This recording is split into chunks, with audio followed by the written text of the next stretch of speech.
Fala galera que assiste o Mundo Automotivo, tudo bem com vocês? Aqui é Elias Ferreira, quem vos fala, e hoje eu vou contar a história de um dos carros mais legais e controversos da indústria automotiva brasileira, o Gurgel BR800. Bom, um dia eu vou fazer um vídeo contando a história do João Augusto Conrado do Amaral Gurgel, que é um vídeo que eu tenho muita vontade de fazer. Eu vou fazer esse vídeo, inclusive, né? Esse mês de março nós vamos dedicar 100% a carros 100% brasileiros, porque no dia 26 é o centenário do João Augusto Conrado do Amaral Gurgel, um dos caras mais importantes da indústria automotiva brasileira, e esse é a homenagem que o mundo automotivo está prestando a esse genial engenheiro automotivo e empreendedor brasileiro, tá certo? Bom, agora falando do Gurgel BR800 SL. Bom, vem comigo lá para os anos 80, certo? Bom, o Gurgel BR800 ele foi lançado em 1988 e, como disse, ele foi projetado por João Augusto Conrado do Amaral Gurgel, e ele era o famoso caso do carro como o Renault Kwid, que é o carro feito para as massas, um carro básico, tá certo? Bom, e eu vou falar um pouco sobre as características desse carro, que é um carro muito legal e tem umas sacadas geniais, tá certo? Como é que foi o seu desenvolvimento? Bom, ele criou uma plataforma modular, que o primeiro carro lançado foi o BR800 e depois a sua evolução, o Super Mini, tá certo? E assim foi feito, ele com 3,2 metros de comprimento, ou seja, um carro pequeno, né? Eu creio que pela lei dá até para ser considerado key car. E os seus motores, bom, é uma parte engraçada. Quando o Gurgel ainda trabalhava na Ford, ele conheceu uma pessoa chamada Friedrich Schultz Wenck. Ele era um fornecedor de peças da Volkswagen. E guarde essa informação, que ela será muito importante. Bom, Gurgel, já voltando para os anos 80, ele viu o Fusca sair de linha. E ele, nos anos 40, tinha apresentado um carro com o nome Tião, né? E aí o seu orientador falou para ele que carro não se fabricava, carro se comprava. E aí depois ele mudou, evidentemente, o projeto de TCC para um guindaste, certo? Agora, voltando para os anos 80 novamente, ele deu início ao projeto conhecido como Senna, Carro Econômico Nacional, tá certo? O protótipo inicial, antes do BR800 de fato, ele era ainda menor. Ele media 2,90 metros e pesava 450 quilos. E um motor bicilíndrico de 650 centímetros cúbicos, né?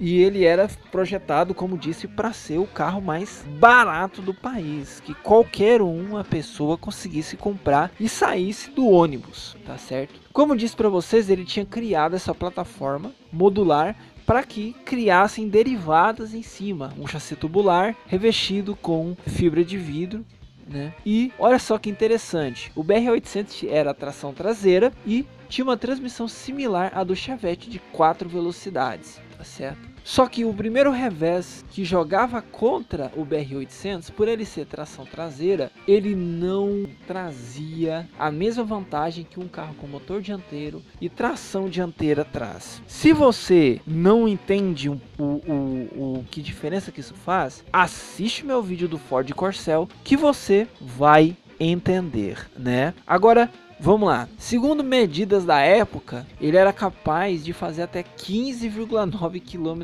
na estrada com gasolina e cerca de 10,8 km na cidade. Já o seu 0 a 100 era de longos 47,9 segundos, ou 3 dias úteis, certo? Só que aí, como eu disse para vocês, esses números que eu estou trazendo aqui para vocês é do protótipo. Evidentemente, a versão de produção, já chamada de BR800, foi evidentemente modificado. E também o motor saiu de 600 centímetros cúbicos para 800 centímetros cúbicos. Por isso o seu codinome BR-800, que se referia a 800 centímetros cúbicos. Aí, como eu disse para vocês, ele já com esse motor de 800 centímetros cúbicos, ele já diminuiu seu 0 a 100 de 49 para 43 e só sua velocidade máxima que diminuía, caiu para 107 e no protótipo era de 110 km horários. Mas aí só se você tiver muita coragem, muito corrom para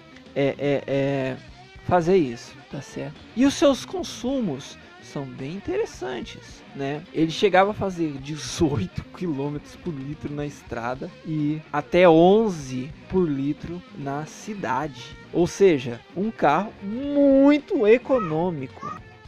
E, por opiniões da época, era um carrinho bem divertido de dirigir, porque tinha um torque em baixa e o seu motor era derivado do motor do Fusca, só que utilizando refrigeração líquida, né? Então, vem a parte interessante e, no fim das contas, uma parte que acabou sendo o início do fim da Gurgel Motores Sociedade Anônima. Bom, evidentemente, você chegaria numa concessionária hoje, ou antigamente, comprava o carro. Só que o BR-800, em 1988, para ele ser vendido, e a Gurgel cresceu de uma maneira que ela, pela lei brasileira, teve que ser capitalizada, então Gurgel teve um plano. O BR-800 só poderia ser vendido se se o comprador, evidentemente, comprasse ações da Gurgel Motores S.A.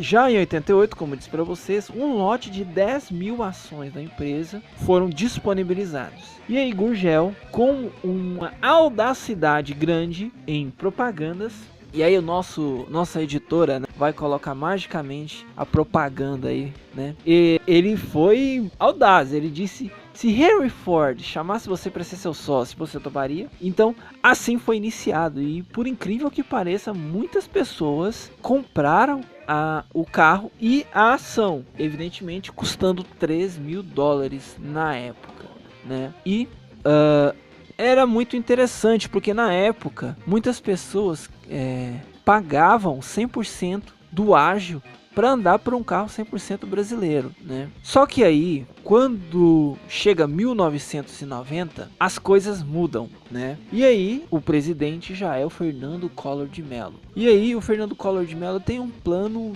que mataria o BR-800. Ele vai e muda a lei sobre imposto de produtos industrializados, o IPI, de carros de até 1 litro, né, que foi definido para 10%. E para carros abaixo de 1 litro foi aumentado, porque antes, pela lei antiga, colhia só 5%. E antes a Fiat pagava 20%. Então, aconteceu que o BR-800 custava mais barato que o Uno Mille. E circunstancialmente, depois dessa canetada do Fernando Collor de Mello, fez com que o valor dele não valesse a pena em comparação ao Gol 1000, ao Uno Mille e ao Escort Hobby. Mesmo o BR-800 sendo muito mais caro do que o Uno Mille, o Gol 1000 e o Escort Hobby. Isso acabou forçando a Gurgel e repassar o aumento para os seus consumidores. De $3.000 foi para $7.000, né? E aí depois teve uma evolução do BR-800, o Super Mini, né? Que custando $7.000. Só que aí a concorrência já estava muito forte. O Uno Mille já tinha se tornado um best-seller da Fiat, né? E aí o Super Mini não vendeu o esperado, a verdade foi essa, né? E aí a Gurgel Motores pediu concordato em 1993 e infelizmente não foi salva pelo governo Collor de Mello. Bom, é complicado a gente falar, né, de falar que a culpa foi do Collor de Mello ou a culpa foi fulano, não. Eu costumo falar que foram vários fatores que levaram a Gurgel Motores e o BR-800 a ser um anti-sucesso, depois um fracasso de vendas, né? E também uma coisa chamada custo Brasil, que é muito complicada, né? E eu não quero entrar aqui nesse mérito de discussão política e não vem ao caso aqui a gente falar disso. A Gurgel de fato foi prejudicada pelo governo, né? E eu creio que hoje, para fazer com que as pessoas parem de comprar motos, por mais que eu tenha uma saga no mundo automotivo ressuscitando uma YBR que eu comprei de um amigo meu e tal, mas eu evidentemente queria estar rodando num carro como um Gurgel BR-800. Por quê? Porque é um carro barato, que faz com que as pessoas saiam no transporte público, da humilhação com o transporte público. E a Gurgel foi sacaneada pela lei, pela canetada do Collor e também pela insistência do Gurgel. Eu creio que se ele criasse um BR-800 maior, sei lá, o BR-1000, aí eu acho que ele faria uma concorrência muito boa ao Fiat Uno. Mas aí eu já entro no campo dos e se, e eu não gosto muito de jogar nesse campo, e esse campo é muito perigoso. Eu sei que o João Gurgel, ele também foi um pouco teimoso nesse ponto. A plataforma modular que ele criou para o BR-800 era boa, mas ela não pôde ter evoluções circunstanciais e não pôde ter suporte para motores maiores. Então ficou algo meio... né? Mas também eu quero falar para vocês uma coisa. O Ayrton Senna ameaçou processar o Gurgel por causa do nome, né? E o Gurgel até brincou, falou que era uma homenagem ao Ayrton Senna, né? Só que o Senna não gostou da brincadeira, né? E aí por isso que ele foi rebatizado para BR-800, né? Então, galera, o vídeo é esse, né? E eu tenho muita vontade de comprar um BR-800, né? De criar uma saga aqui para o mundo automotivo, de comprar um BR-800 para restaurar ele e tal, para pôr meu filho também, que é o Leonardo, né, meu filho pequeno, para se divertir com esse carro, tá certo? Galera, seja assinante, tá? Paga R$3,90 por mês, você participa dos nossos grupos secretos, tá certo? E evidentemente, você fica sabendo de tudo que vai acontecer no YouTube, no Instagram e no TikTok. Tá certo, galera? Eu agradeço a vocês por ter assistido o vídeo até aqui. Um forte abraço, valeu e falou!